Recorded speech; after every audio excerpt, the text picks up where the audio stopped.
Hi folks, thanks for visiting thelureofthefish.blogspot.com. I'm Mark Wisniewski, and I welcome those of you that follow this blog, and I also welcome those of you who may have found it through the doitmoulds.com website forum. And if you don't know about that, that's a great forum to follow. Great people on there, good tips, tricks, making lures, fishing those lures, some really helpful stuff on that site. I encourage you to check that out. And then I welcome any of you who have come from my printed article that appears in Midwest Outdoors for the 4 winter months of the year. And so for those of you who have found it through that article, thanks for stopping. And like I say, I encourage you to come back. And if you like this kind of stuff, this is what appears on here. And if you like this kind of stuff, the Do It website's a great site to check out. Today I want to talk about blade baits. Very simple bait. It's been around a long time. It's a stamped piece of metal with a lead body poured on it. Can't get much simpler than that. Add a couple hooks to it. It's been around forever. It's been around longer than I've been around, which is really a long time. But it's a bait that, as my tongue-in-cheek kind of phrase says, there are two types of people: people that love blade baits, and people that haven't figured out they love blade baits yet.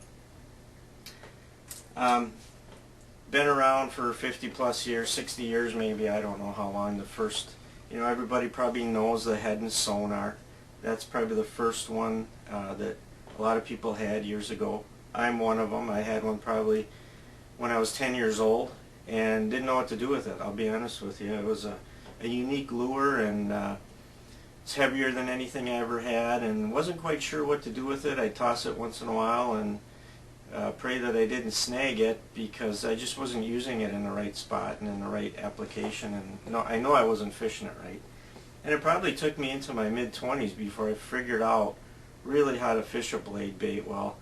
And since then, it's just a great another tool. If you've come and seen my previous articles, like about the flutter jig, jigging spoons, big fan of baits that'll fish deep.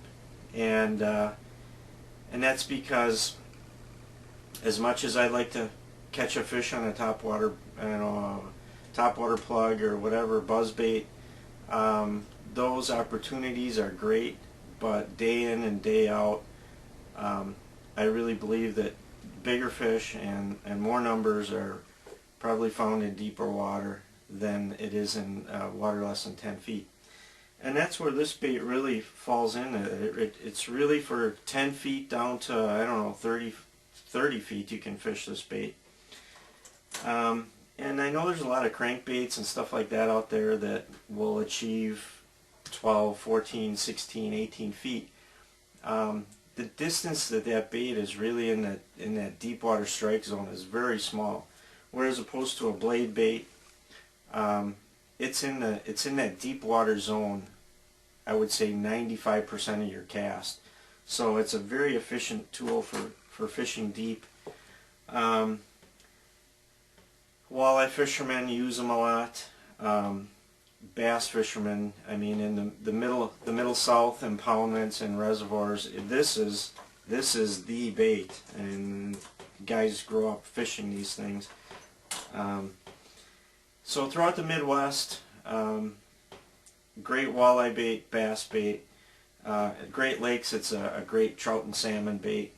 And now that more and more people are realizing that you don't need to have a 36-foot boat trolling 10 rods behind it to enjoy Lake Michigan or any of the Great Lakes, this is one of these baits that you can go out there and cast and jig and fish near shore and get in on all the salmon action out of a 14 or 16 foot boat, and you don't need the charter boat. This is one of the tools out there that really works well.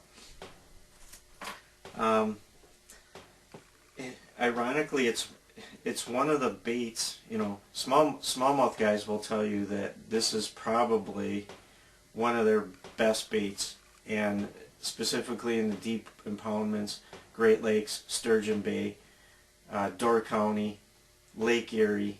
I mean, they live by these things, and what always surprises me is this is like the last lure that will work of the season. You can catch bass on these down in the 36, 38 degree water temperatures, and there's something about this bait for winter bass, and not only in the Great Lakes but inland lakes as well. If they're holding deep, this bait will work when most everything else won't work, and I'm not quite sure why, but it does. If there's ever a mold that would pay itself off nearly immediately, it's this blade bait mold. Now, Do It makes a couple different kinds. They make they call it the Style ZV vibrating lure. It's similar to the old sonar look. It's more of a belly of lead than it is a head. And the other one is they call the shad blade, and you can see that kind of wraps around the top of the head. It's got a little more wrapping up, whereas the other model, the lead is more or less placed near the bottom. Both good molds, really good molds. There's two sizes of blades. Do It sells these blades, and they come in chrome plated or they come in raw brass. And I'm going to talk to you a little bit more about that. But what I found is there's two sizes. There's a large and a medium and a small. And I actually like this bait better for the smaller molds, and these are the 1/4 and 3/8 ounce heads. And then for the bigger blades, I actually like this mold better, and that's these are available in 1/2, 5/8, and 3/4. It's all the same mold. I'm just going to read it off to you here. Page 30 of the catalog is the ZV-5-A. That is the variety mold, and that's a really good investment because you can make the large and the small. It makes 1/4 and 3/8 with the small brass body or the small nickel body, and it makes 1/2, 5/8, and 3/4 in the large one. So you've got everything covered there. If you're going to make a ton of one size, like the 1/4s or the halves, they make the ZV-4-24, which makes multiple cavities of the 1/4 ounce with the smaller blade, and multiple cavities of a 1/2 ounce with the bigger blade. So as far as the shad blade, they make two molds for that, one for the large bodies or the inserts, and one for the small. The small ones make 1/4s and 3/8. The big one makes 1/2s and 3/4.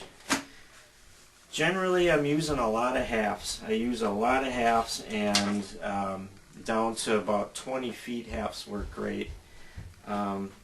If you're going deeper than that, and I'll talk a little bit about just casting these for salmon, I'll go to the 3/4, and you fish those a little bit differently. But primarily my workhorse is the 1/2 ounce, and as you can see on this one, I'd even like to do it into making a 3/8 with the bigger body, because if you see what I do here, I'll nibble off a little bit of lead on the back to even lighten it up further, fish a little slower. So maybe someday we can come out with a 3/8 for the larger brass bodies. Like I said, there's chrome plated, and these come chrome plated, so you don't really have to do much at all to these. You can pour them with bare lead, and I would say over the lead maybe use something like the seal coat to keep it from oxidizing. But basically you pour that, you put that on there, put an eye on there and a couple hooks, and you're done. And like I said, if there's ever a mold, it'll pay for itself nearly instantly. If you're fishing these properly, you're going to lose them, and you're going to lose a few. And at $4 to $5 per blade bait, no matter what brand you're looking at, you pay this mold pays off nearly instantly if you're going to fish a lot of blade baits. This is well worth the investment of any of these molds. As far as, let's go back. I showed you the nickel. They also make a raw brass, and it's mainly made for painting. But I'll give you a little dirty little secret here. It is brass, and if you've got a buffing wheel on your grinder, or if you've got an actual buffing wheel, it takes you about 2 minutes to get these things bright and shiny, and now you got polished brass. And it's very easy with a little bit of light grit to get these things just absolutely shiny. So you'll have nickel plated, and then you'll have the polished brass. The only thing I would do is, if you're doing these,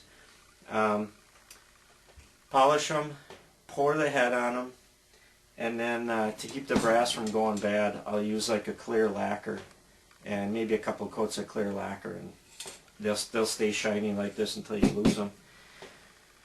So then if you want to paint some, I always keep a few fire tigers, and I would say use the brass for that. The brass accepts the paint better than the chrome plated ones.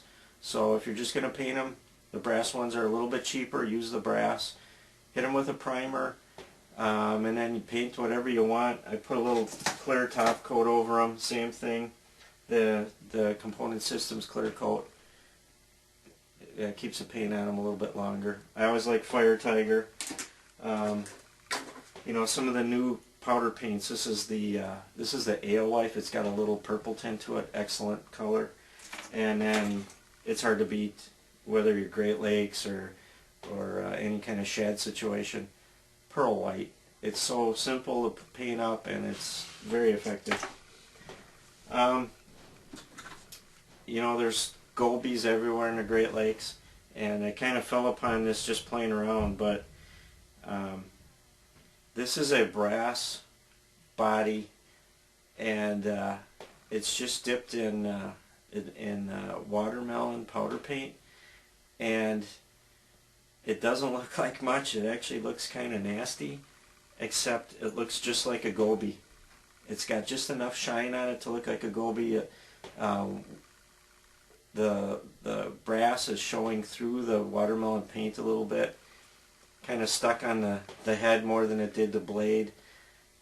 Very simple goby imitation, and it imitates a goby really well because it's always working near the bottom. So there's another option. So the sky's the limit. The one thing I would recommend for these, you can tie direct, or if you feel like you need a leader because you're in a pike or musky situation, a light wire single strand leader. But in either case, I'm going to try to get a close-up of this for you. These are the dual lock snaps. This is either size 52 or 53. You can get these almost anywhere. You can get them on a dual website if you have to. I'll just give you a backdrop here, but that's the snap. That is, without a doubt, the best snap to use for these things. It allows the most motion of the bait, the most vibration, and I'd highly recommend it. Do not tie direct to these, because it's just a hole in the brass, and they will cut through the line eventually. So you want to snap on those. You notice there's 3 holes. So what do you use? Well, it's just plain physics here. If you use the furthest one back, the lead gets a little more forward. It's going to run a little deeper. I generally use the middle one. It's worked out about the best. If you want to try to fish them shallower, you tie up here front, and you get less forward motion out of the bait. So play around with it, I guess, is the best thing I can tell you.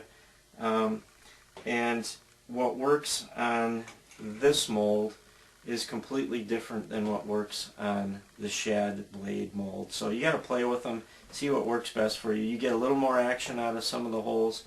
You can kill some of the action on the others if you get too much. If you're unsure, start with the middle one. That's what I use about 90% of the time. And so that's always a good one to start with. And then just play around with it. We're there. See how it works for your situation. We talked about the 2 different molds that are available. The blades that are available, the nickel and the plain brass, and the ability to polish the brass and get a very shiny brass finish. Putting hooks on them, there's a couple of things you can do. There is a hook out there, it's the Mustad 7790, I think, X. It's a clip-in treble hook where one leg is unsoldered, and it allows you to slip it right into the hole of the vibrating bait. That's been used for a long time, and it's a good strong hook. It's a little more expensive than the regular hooks, and not terrible though, but it's well worth it. You know, I used those for years thinking that's probably the best way to go, and then maybe 10 or 15 years ago I discovered that, you know, if I just put a number 3 ring on here, I can put any treble I want on there. It doesn't affect the action. It doesn't foul any more than the ones that are directly clipped on. So I use a lot of split rings. I'll use a number 3 or even a number 4 split ring, and I'll use a number 6 hook, treble hook on that. I like the Eagle Claw 975, I think it is, and yeah, it's a 975, number 6, super sticky sharp. Will land anything in the Great Lakes, so that's always my test. Will it land a 20-pound salmon? If it does that, I'm not worried about it anywhere else. Number 6s on this I use. If you feel like you need to go higher, you can. Wouldn't go too much higher, they're going to tangle. On the smaller bodies, I'll go to a number 8. And I'll tell you about one other thing here. This is actually a hook that was produced, I don't know if it is anymore, but it actually opens on the edge at the bottom. And so they're open, and you put them on and you close them up. And it's a good hook. It held up to a lot of fish. They're hard to find. One of the area guys, it's one of our do-it distributors, Bob Ranke Brothers in Milwaukee. He's got a lot of customers that just buy normal hooks, and they'll just take a side cutter and cut real close, carefully open it up, slip it over the blade, and they report that they've never had them open up. And these are guys that are catching 25 and 30-inch walleyes, so it's worked for them. I haven't tried them because I use these for trout and salmon. I don't know if I trust that. They're buying a cheap hook, a bronze hook, because they don't need it for what they're doing for walleyes and stuff like that. That's an option if you're doing walleye fishing. You're hanging up a lot of baits and you want to buy a lighter hook. You can try that. Some of his customers swear that it's never opened up on them, so it might be worth a try. So how do you fish these things? That was one of the questions I had when I was a kid. I had this old head and sonar. I didn't know what to do with it. I'd cast it out, reel it in, basically try to keep it from losing it on the bottom because it was heavier than most things I was using. I finally did discover that how to fish these things and how effective they are in deep water. And basically you cast them out, you let them sink almost to the bottom or near the bottom, or to a desired depth. If you think there's fish at a certain depth, you can do that. And at that point, it's well, you can reel them straight in, and you just got to make sure you feel the vibration. The vibration on a graphite rod is very pronounced. You can feel it. But it's basically more of a jump lure. And what I mean by that is you're going to jig it, you're going to cast it out, let it sink down, and then it's a short rip. And it's not a lot. It's just a little bit. And that bait's just doing maybe 8 vibrations real quick in the water. It's just going like this and dropping back down. And so this bait's not moving more than that much every time you jig it. And you're keeping it near the bottom, and you're keeping your retrieve at a speed where you're keeping it just off the bottom. For winter bass, maybe just hitting the bottom, maybe even letting it sit on the bottom for a second before you rip it again. These bass will actually, in cold water, will come and pick it up off the bottom. And it's kind of ironic, but because it is just a piece of metal and a hunk of lead. But they'll come and pick it up. So to get started, that would be my best suggestion, is just 1 foot or less lifts of the rod tip, taking up slack, and you'll feel a fish. They might miss it because it's coming up like this, and you can feel that vibration. It's boop, boop, boop. And that's all you want. You don't want to overfish these things, and so cast them out and just do that all the way back to the boat. And then when you get near the boat or pier or whatever you're fishing at, do a couple of vertical rips before you bring it up, and then watch it as you come up. It's a great vertical fishing lure. I mean, that's what a lot of people just fish vertical with them. You just drop them straight down, and you lift them, and you drop them, follow the line back down. But I would say most people overfish them. So it's 6 inches to maybe a foot of lift, and you're just going to get a little quiver out of it, and that's all you want. You don't have to rip these things up and down and overfish them, because that little vibration is what's throwing them off, that something's injured, something's in distress. It's a very good lure for bass and pike and anything on weed lines. You can get over a deep weed line and vertical jig. You can use it ice fishing. There's another option for you. If you buy a mold like this, you can use these for walleyes and bass, lake trout, whatever you're ice fishing. It's a great vertical jigging lure, and I would say just don't overfish it is the biggest suggestion I can have for you. I just love lures that allow you to fish deep, and for any of you that have studied like the Buck Perry spoon plugging books, I'm not a big troller, but I do believe that the bigger fish spend a lot of time in deep water. I proved that to myself. A few years ago now, we vacationed on a lake in northern Wisconsin, very good bass lake, a lake where you could probably over the course of a week on vacation catch over 200 bass in 6 mornings. But I was catching a lot of small fish, and I was a captive audience on this lake. So one year I decided that I wasn't going to fish any shallower than about 12 feet. And so I moved myself out into some deeper water. The weed line on this lake was about 16 feet. And I could go up and toss wacky worms and jigs under docks and shallow weed structure and catch, like I say, a couple hundred bass in a week. But they were all 12, 14 inchers. And I forced myself to move out a little bit one year and just did an experiment. And caught probably about half as many fish as I would have if I would have just chased around the shallows all week. But the overall size went way up. And so I'm a big believer getting out into some deeper water. Yeah, there are some times when big fish are up in the shallows, but I really truly believe that they spend most of their time in a deeper structure. And lures like this blade bait and jigging spoons and some heavier jigs kind of force you to get down and fish a little deeper. Like I say, some crankbaits will get down there, but it's a lot of work. There's no work at all to fishing this thing down 18, 20 feet.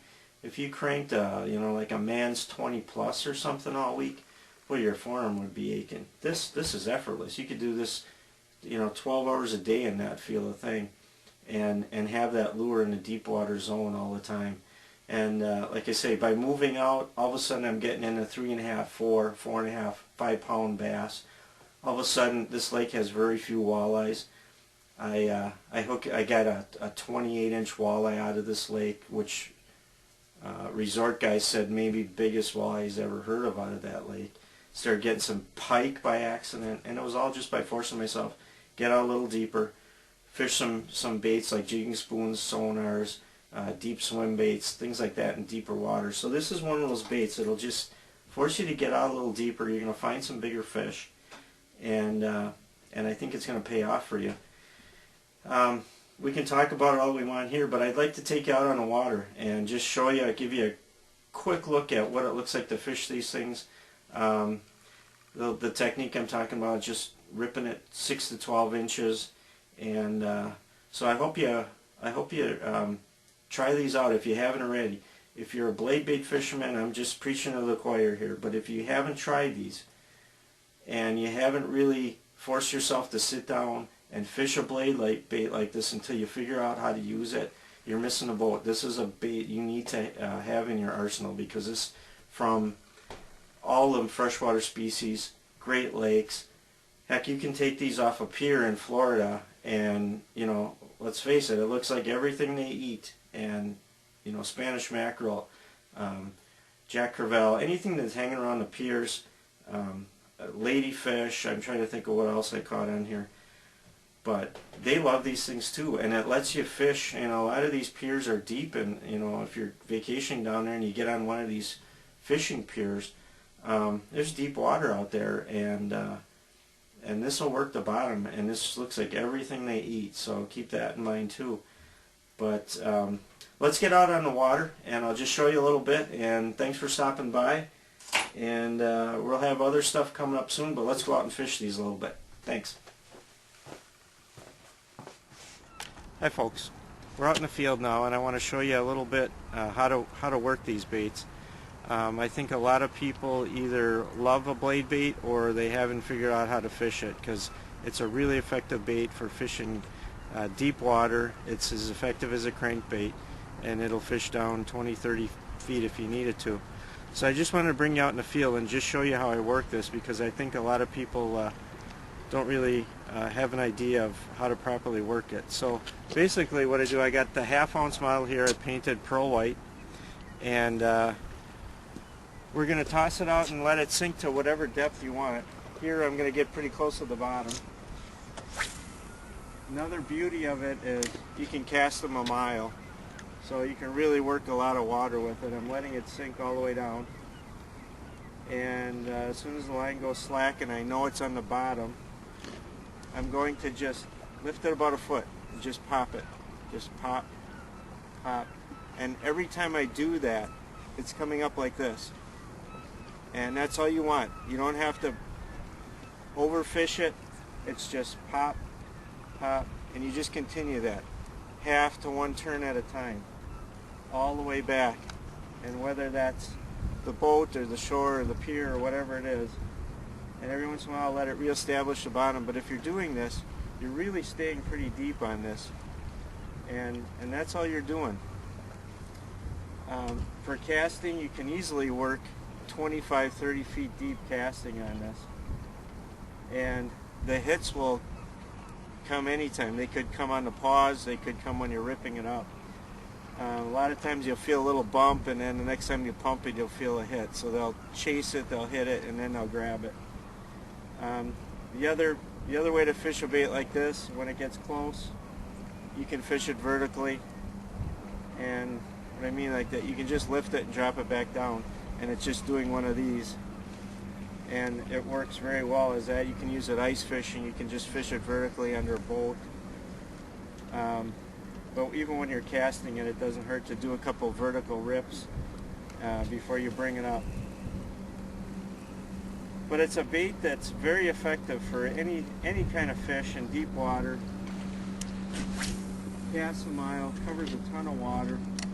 I'm going to just throw one more here and just show you again. You can see from the back how I'm working this. I'm going to let it get near the bottom, and then it's just ripped. And you'll feel that vibe. It's vibration, vibration, vibration. And it takes very little to get that bait moving and vibrating.